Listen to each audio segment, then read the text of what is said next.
Okay, good morning, everyone. My name is Carly Hankins. I'm the Programs and Events Manager for the Chandler Chamber of Commerce. We are so excited for this week's edition of our Strategy for Success webinar, brought to you in part by the Industrial Development of the City of Chandler. We have a great presentation for you this morning. We're joined by Michelle Gray of Integra HR Consulting and Paula Whittakin with the AZ SVDC of Maricopa County. So we will get started. I am going to introduce our first speaker today, Michelle Gray. Michelle Gray is the founder and client consultant of Integra HR Consulting, LLC, focusing on her professional experience in the human resources field. Michelle's dedication in human resources stems over 2 decades. Her passion goes beyond the fundamentals of the field, including continuing education and community outreach. Michelle's extensive knowledge includes strategic vision, leadership and management, coaching, talent management, compensation, total rewards, compliance, performance management, training and development, risk management, employee relations, conflict resolution, payroll management, diversity, equity and inclusion, and benefit management. Michelle's involvement in the community, coupled with her experience, has provided her opportunities to speak at various association events, as well as training engagements for various businesses and industries. She's an active member of the Society for Human Resources Management and has held positions in the local Arizona SHRM Association. She is currently the director of Arizona SHRM State Council and a current board member of the Diversity Leadership Alliance. Michelle currently holds the HR SHRM CP certification and Professional Human Resource certification, Certified PDP Administrator, as well as a Bachelor of Science in Business Management. Wow, Michelle, you have been a busy lady, and we are so excited to have you join us today to really talk about leadership at its next level, especially with the current circumstances. So I am going to turn it over to you. And for all of our participants joining, if you do have questions during the session, please feel free to post those in the chat, and we will share those questions with Michelle at the end of her presentation. All right, thank you. So I'm excited to be here today. This topic is one that's very near and dear to my heart, especially with a lot that's going on. So if you want to go to the next slide.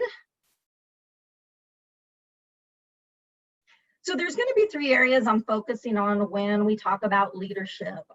In HR's influence, especially today with a lot of the challenges that we're facing. We know that change always happens, but it's hard when you're dealing with difficult times, at something that we never thought we would face.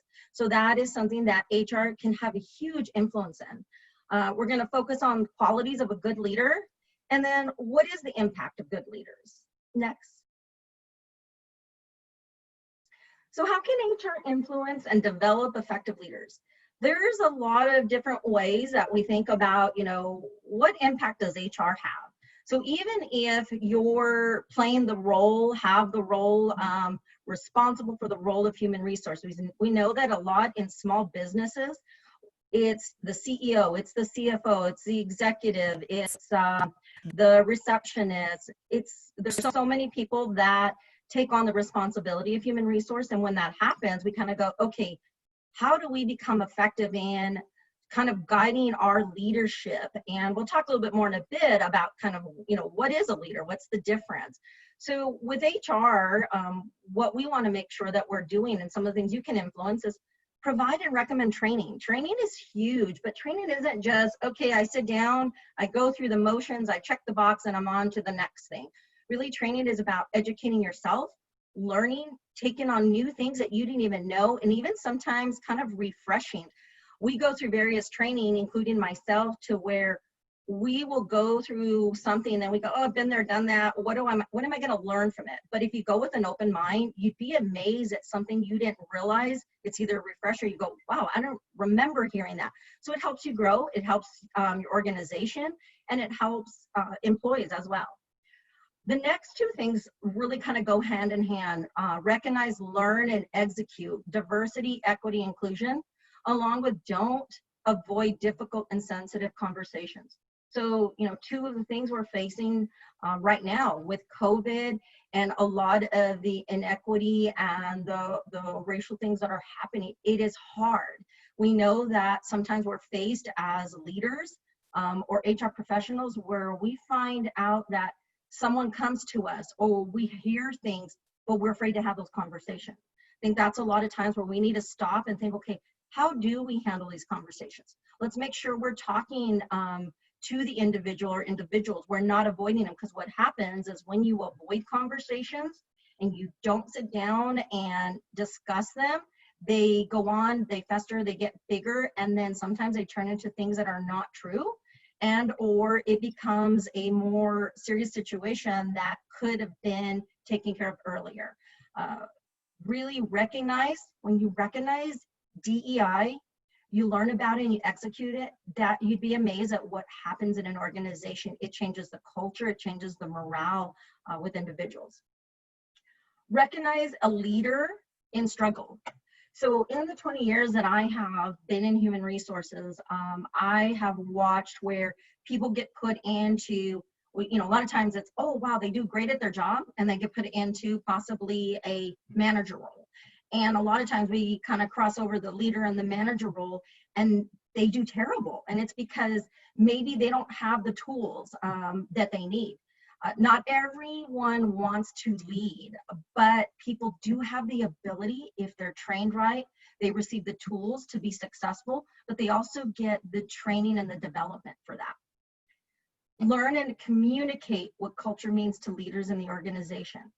So a lot of times we kind of take culture and we say culture is across the board. And of course, culture is driven by, you know, what does the owners or the executives, how do they drive the culture? Kind of they set the tone, and then from there it trickles down.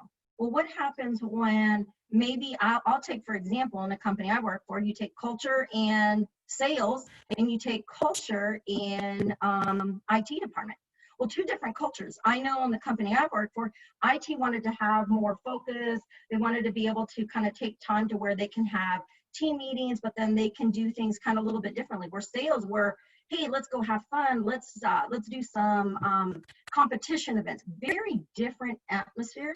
So even within your own organization, your cultures are different. So make sure you learn about it. Make sure HR is communicating to leaders.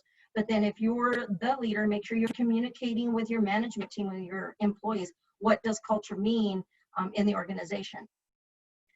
Human resource should be a resource for leaders to turn to. A lot of times what you will see is sometimes a leader's trying to figure out, how do I develop my team? How do I be great at my team? And we always say people leave companies, people leave people, not necessarily companies. So you can have a good company, but a terrible manager, a terrible leader. So make sure that HR, if you're the human resource person, that you're engaged. If you're the owner, if you're one of the executives, that you're engaged and being a resource for those that go to you. Next one, don't drive policy, but deliver good business practices. So we all talk about policy. Okay, so there's policy, there's the law, and then there's kind of what's a good business practice. And business practice is different for every organization, and then even within departments. So making sure you're driving kind of, does it fall with the policy to make sure you're consistent? But also there are times where things that you kind of need to make an exception, but make sure that has a good reason behind it. Management is sometimes the action.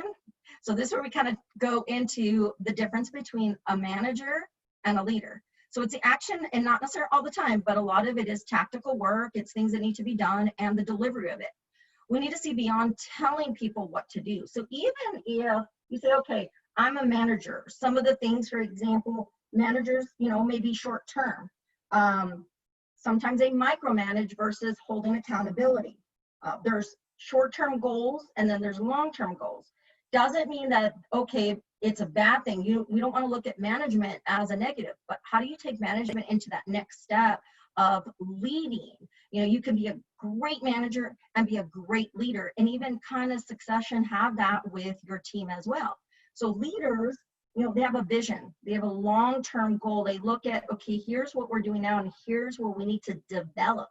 Managers are the day-to-day, but they see those opportunities, they see those possibilities of their employees, of what do they need to do and how do I need to get them there. So it's like they go kind of hand in hand. They grow people. Leaders grow people, and they give credit where it's due. I remember someone who had told me that they may have driven the project, they brought up the idea, and somebody else in their team took that idea and took it as their own. And I remember this leader, and why they were so successful is because they turned around and said, that's okay, because that means that this person hopefully will get seen. You know, they weren't about, it's all about me. It's about growing your team and knowing that that succession planning is there for that next level. Know your audience. There is no such thing as one size fits all. The example I gave you between IT department and sales, call center, and manufacturing in a different area, somebody who is going and producing things and putting them through. We're all different areas, so there's no such thing as one size fits all. That goes along with people. So in that next one, understanding behavioral styles. Leaders and HR should be kind of taking a look as, do I know that their style is different than mine? You know, the one I gave the example right here, I've gone through this and I'm actually certified to do the PDP, but dominance, someone that's dominance doesn't mean that, oh, they're going to control everything. Learn their styles and how you come across. Extroversion. I'm an extrovert. Sometimes that's like, oh, you can go out there and just talk to everybody. Not necessarily true. There's times where someone who may be lower on the extroversion, I have a child that she's an introvert, but she's a leader. She does amazing. She just does it in a different way. Pace, you know, kind of people need sometimes pace and patience. You need to have more time to understand what, what's the next step. Some people are like, I need to get it done, and they take control and they just go. And conformity, some people need to have the ABCs. If you don't give them an instruction manual, they're going to sit there and go, what do I do? So leaders can take those things, learn about their team, learn about their individual, and make sure that you kind of have a balance in your organization. So HR has a big influence in that, and kind of training leaders, or if you are the leader and you're training your team, think about some of these things. Next. So qualities of a good leader. There's a lot of information out about, kind of out there about what is the qualities, what is something that says I'm a good leader. These are just a few of the things that I know I try really hard to, show that, but also when people are kind of going and saying, okay, what are the tools I need to learn? Well, integrity is a big one. You need to be doing the right thing, regardless of what the bottom line is. So, for example, let's say that you're given a project, you're the leader, you're given that project, and you're telling the team, okay, we have to hit this. But you know that that project, regardless, because of other circumstances, is not going to get done. And you need to be okay to stand up to the, whoever the individual is that you need to go talk to and say, you know what, I'm going to push my team to the point to where it's going to really hurt the organization. It's going to hurt the morale. It's going to hurt my employees. Being okay to, stand up, speak up, doing what's right, talking to people, being open, being honest. That is huge. Integrity goes along with honesty. When you make a mistake, be okay to say, hey, you know what? Wow, I'm so sorry how I handled that. Or even saying, I kind of got wrong information, or you know what, when you brought that up, I know I kind of reacted or said something, and then I thought about it. I just wanted to tell you that I like what you said, and I apologize. Being apologetic goes a long way. That goes hand in hand as well with being sincere. You'd be amazed how employees will respond to leaders that have good integrity. They'll see it. It comes through in everything. Open and consistent communication. That doesn't matter what your position is. It doesn't matter who you are in the organization when you have open and consistent communication.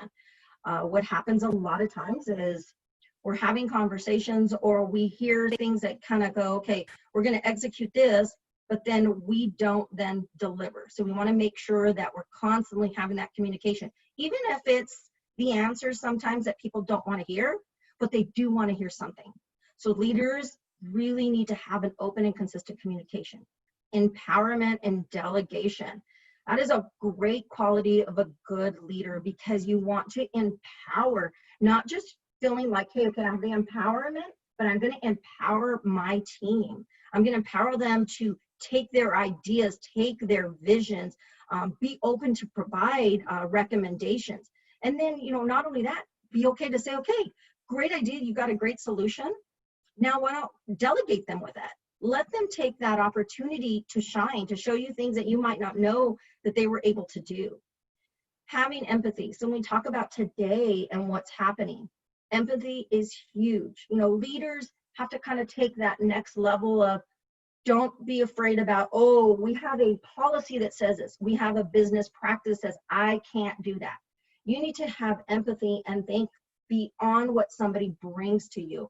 I've been facing this a lot lately where I might have a manager, a leader, an owner come to me and say, hey, this individual's telling me that they're having a situation, they're not feeling well, they live with their grandmother, but I know they're lying. They're probably making it up because in the past, XYZ, or, they had these situations. Well, you're not really kind of listening to, you're making a conclusion based on other factors that may not have anything to do with it.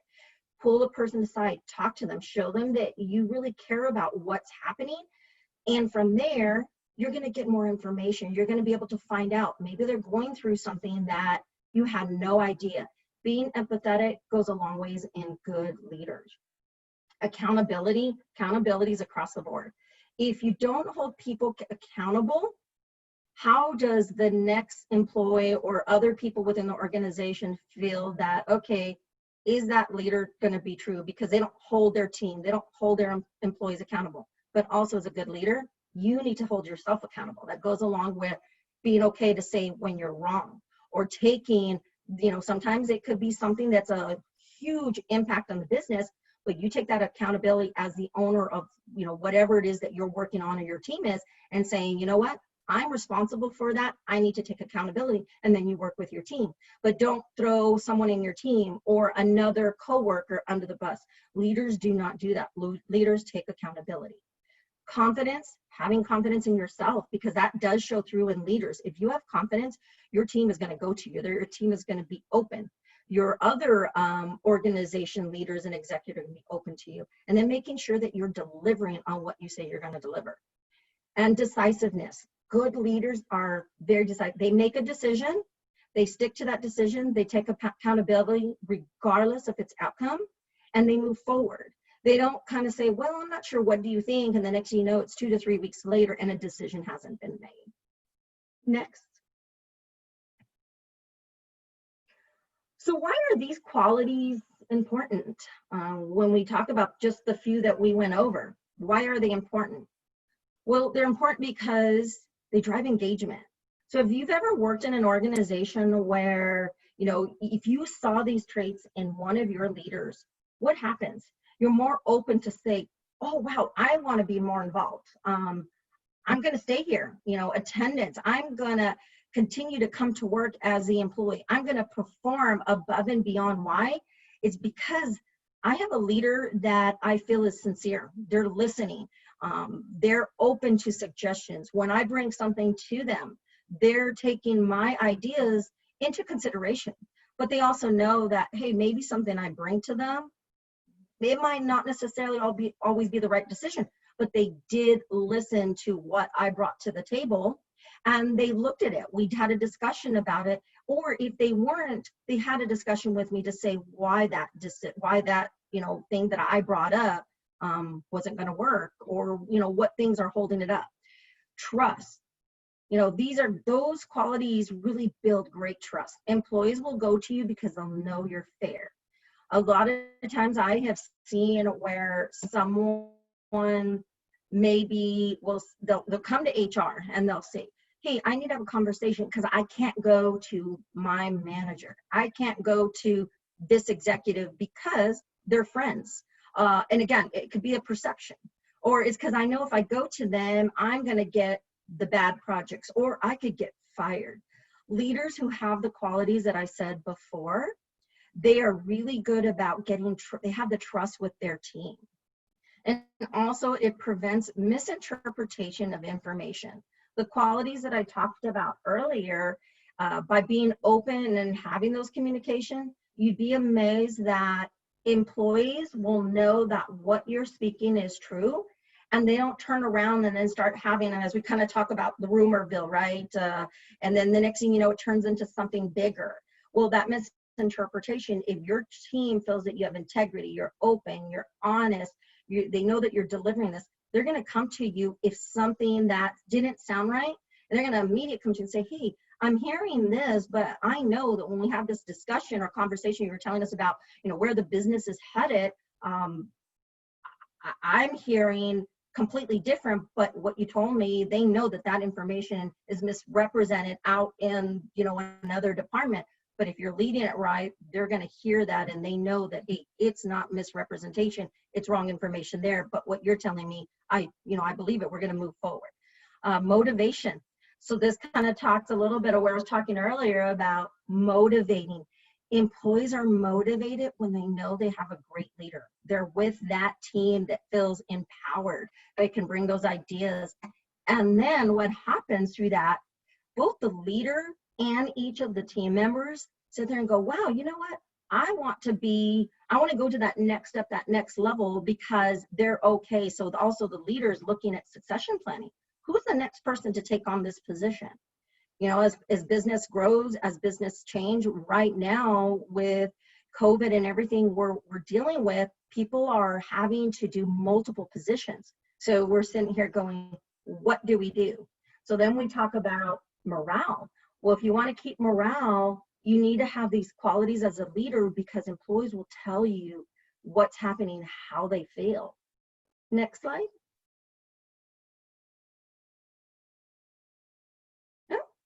I don't know. I think it froze. Well, I will go into, not sure what happened. It looks like it froze, but leaders' impact. So the business, when we talk about leaders' impact, it's what happens. So if leaders kind of, if they're just, showing these great qualities or lack of the qualities, what is the impact on the business? What is the impact on employees? So on the business, for example, revenue, if leaders are not delivering the qualities kind of mentioned, you'll see revenue go down. You'll see turnover. You can see an increase in lawsuits. Culture and customers. Customers will leave because that has a ripple effect on everybody else when there's not positive or leaders aren't being part of the team and communicating. And employees. So with employees, you're going to feel that, hey, if I'm not leading good, okay, if I'm not stepping up to the plate, I'm not being a good leader, you're going to see employees' trust go down. You're going to see safety situations happen. Accidents can occur. Attendance goes down.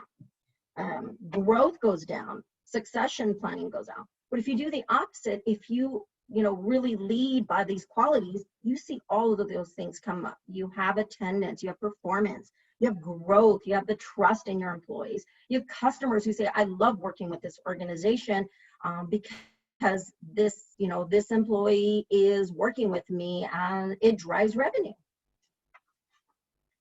So what can leaders do during this difficult time? They can be open. Leaders can be open with your team. Don't hide things with your team. Now, yes, we know that sometimes there is confidential information that cannot be delivered to the entire organization. That's completely different.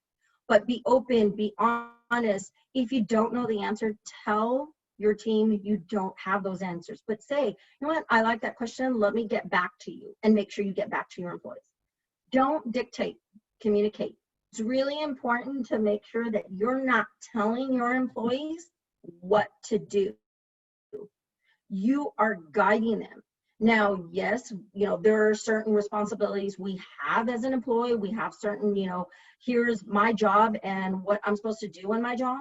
But there's a big difference when you dictate how something's supposed to happen versus communicating. Maybe someone's struggling. Have that open conversation about, hey, what do you need? And leaders are part of the team.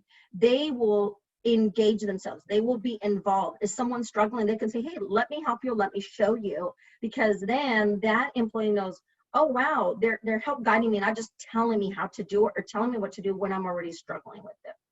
Lead by example. It really is that simple. So when we even talk, I know when I talk to my kids, I try to tell them, okay, I need to make sure I'm being a good example, because if I, kind of the sayings to go, don't do as I say, do as I do, or something like that. So I apologize if I get it wrong, but that part is really important, because I try to make sure that my daughter, who's 16, will hold me to that, because she'll say, oh mom, you're telling me to do this, but I'm seeing you do something else. You're kind of contradicting what you're telling me. And then I stop and realize, wow, that's true. That's true. I shouldn't be doing that. So that's where leaders, employees are always watching what you do, because that's how they kind of go, I want to do that. I want to be that person. I want to grow in this company. So really important that lead by example. Treat employees with respect and value their roles. All positions are important in an organization. I have worked in companies where the company is a great company, but maybe the manager, the person driving that team, can say, oh, I have this position. It's not as important. They just need to get this done. You don't realize without that position, that next thing won't happen. So really important that leaders understand that every position is important. Have one-on-ones. Take your team. Schedule some time. Even right now, when we are just pulling everything we can and we're working long hours and trying to adjust to so many changes, it's still important to have those one-on-ones, because you'd be amazed at what you can learn from your employees and what they'll tell you, or some ideas that they may have. Also do the walk around. I learned many years ago when I was working in manufacturing, I would walk around, because the more you walk around, you learn about people's behaviors. You also learn about how morale's changing. If morale's going down, if morale's going up, or if you need to kind of get involved to kind of see what's taking place. So walking around, just getting out of the office, touching base with your employees. Acknowledge areas of improvement. There should be no surprises. When we talk about things such as, okay, we have a disciplinary action, or we have a step process. In those, make sure that you all of a sudden don't come to an employee and say, hey, we need to have this sit down conversation, because I've noticed you've been late for the past 3 months, but you've never had a conversation with them over those 3 months. You just let them. So they thought, okay, I guess that's okay to do. Or they're seeing you come in late, but then there's, again, no accountability, kind of walk the walk. So when we talk about that, when we're showing these things, making sure there's no surprises when you have conversations with an employee. And right away, have those conversations instantly. Don't wait 1, 2, 3 weeks, months. Don't wait that long to have a conversation with them. Be flexible and understanding. So that goes kind of hand in hand as well with empathy. No one size fits all. Just like policy, you drive policy, but you also got to make sure that sometimes there are flexibilities based on situations. I'm working with some employees right now where they're dealing with a very sick, unrelated to COVID, but an unexpected, their family member is very ill, and it was someone who was in a very high performing position, and they're going, how do I handle this? And of course, there's what the policy says, but then there's also ways where this person says, can you accommodate? So being flexible, being understanding, working with them, that goes a long way. Trust first, don't judge. So I've had where I might have worked with a manager that says, oh, they've got to prove to me their work. They have to prove to me how well they do. They have to prove to me, they have to do all this before I can trust them. You know, when you hire an employee and they come in, leaders brought them in for a reason. They have the what they needed to, the qualities, the skill, probably fit great within the culture. Stay with that. Unless they prove something otherwise, you should go in with that attitude of, this employee I hired for a reason. They've already proven that they're going to be a great individual because I brought them on. You put that time and energy. So now what you need to do is keep that trust going, keep that open communication, not to, judge them unless they do something. That's when you have that immediate conversation. And then attend training to grow, not to check the box. When we talked about leaders, some of the things HR can provide is training. Training is really important. Just, I have my certification, but even if I didn't have my certification, it's really important to constantly learn what's going on, learn how things are affecting our organization, what's affecting our state, what's affecting our county, all these things, and also what's affecting our community. So it's important to constantly learn, grow. You can never stop growing. You can never stop learning. So to kind of wrap it up, there's so much that's always evolving and always changing when it comes to leadership.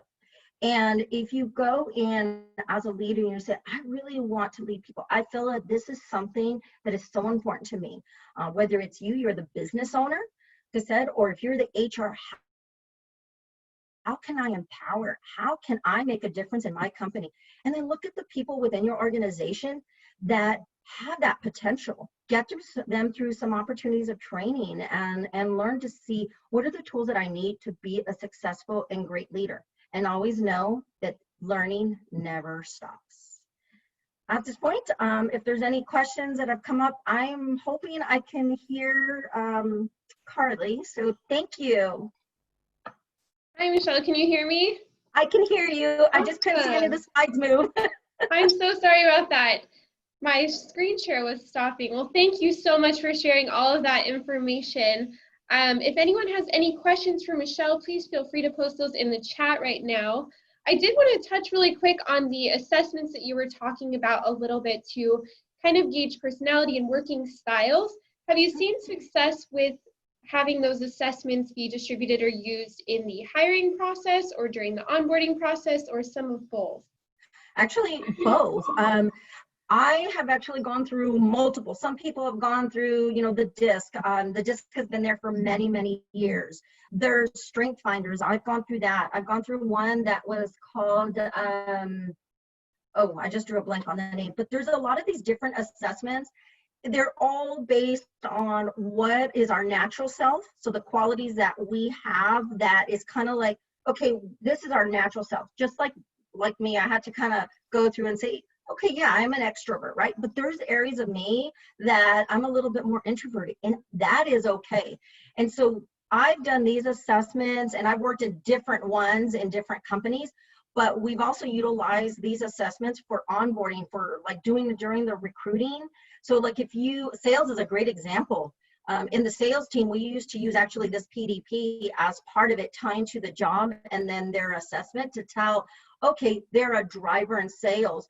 We had one individual, I think, rated like a 75 or 80. We hired him, and that person winded up resigning within 2 to 3 months because the assessment actually did not lie. It also helps, individuals learn their style. I have an executive, a CFO that I used to work with. We're total opposite, kind of on the line of dominance. So we learned our language together because of this. It really helped us kind of when I walked in and I wanted to have a conversation, he would stop and say, okay, are you venting? Or are you you need me to help you with the solution that something is occurring? That was huge. And that has stuck with me for 15 years now. Wow. Yeah. That's awesome. We do have another question here from the chat. How do you deal with an employee who verbalized passion for our mission and vision during the interview, but their actions are not consistent with what was verbalized? Oh, great question. We see this all the time, and I know I've had that happen where you interview an amazing candidate. They are hitting everything you're looking for. They're great at that communication. They're engaged. And they walk in the door and it's the total opposite of the person that you interviewed. And that happens a lot. So at that point, and I'm dealing with that right now, a great individual that interviewed, and all of a sudden they're wanting to dominate, they're going against the mission, the vision, and what the company goals are. You need to have that conversation. You actually have to bring them in and point out the things that you discuss during that process and say, look, when we have this conversation, in my situation, this person having an attendance issue. They've only been there 3 weeks and they've already been late 3 days. And it was like 10 minutes. But in my interview, I said the importance of attendance, of being on time. is critical in this company because they're very small. They're like 10 people, and they drive everything about being on time because they start their meetings on time. And so that manager is having to bring this person in and have that conversation, because again, the longer you let it go, it's going to make it harder, because they're not going to align with the mission, vision, and the values of what the organization has. And then it has an impact on the rest of the team. Definitely. Well, thank you, Michelle. I appreciate you sharing such great information. Just a reminder to everyone, we will share out the recording and Michelle's slide deck that she has prepared afterwards. Feel free to reach out to Michelle with any questions and to pick her brain more on this important topic.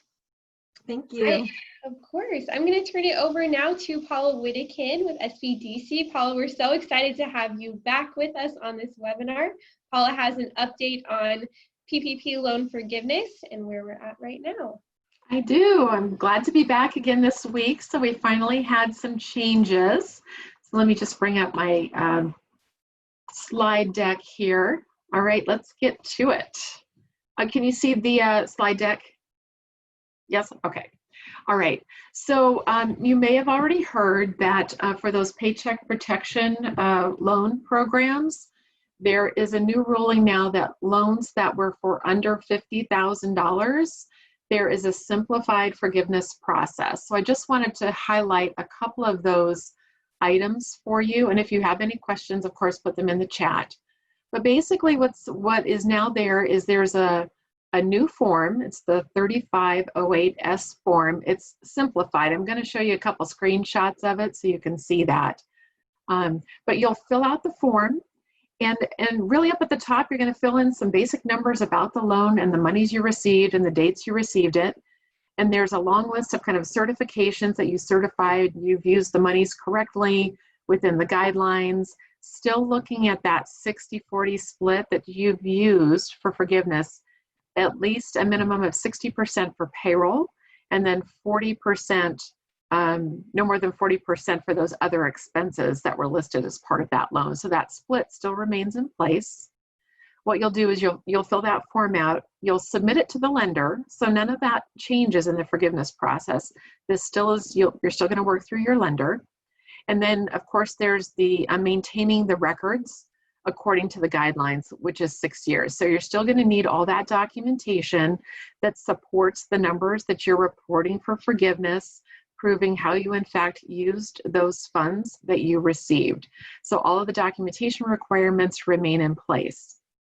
Now, I know, previously there's been some, wording using, well, is it automatic forgiveness? Well, it's really not automatic forgiveness. So you still have to fill out the application. You'll submit it to the lender.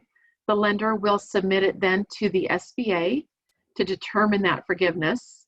And then the SBA reports back to the lender, and then the lender reports back to you. So that same basic process is still in place. It's just that what's happening now in this simplified format for under $50,000 is now you as the borrower don't have all of those calculations around, maintaining the staff. So if you had looked at some of the previous forms that are still valid, if you're over 50,000, there's more computations going on related to staff and retaining staff. But this simplified form eliminates that.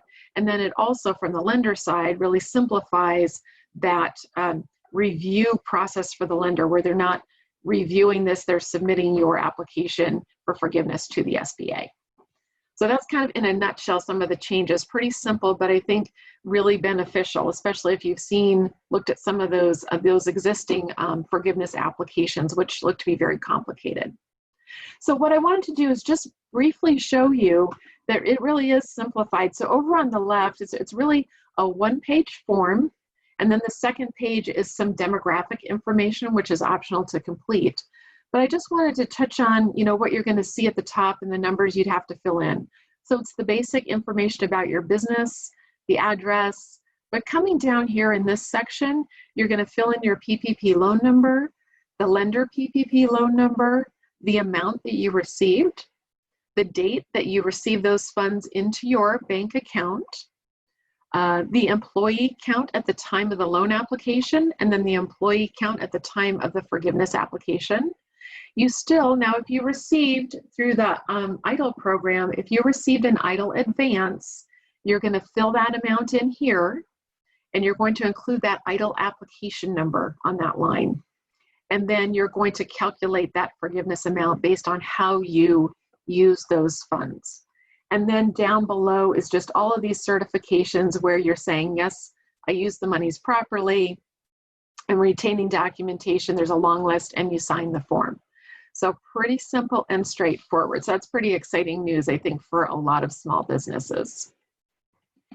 Now, if you want to see some of the official documentation and guidance related to the PPP loans, here again, go to the U.S. Department of Treasury. There's information there for borrowers and lenders.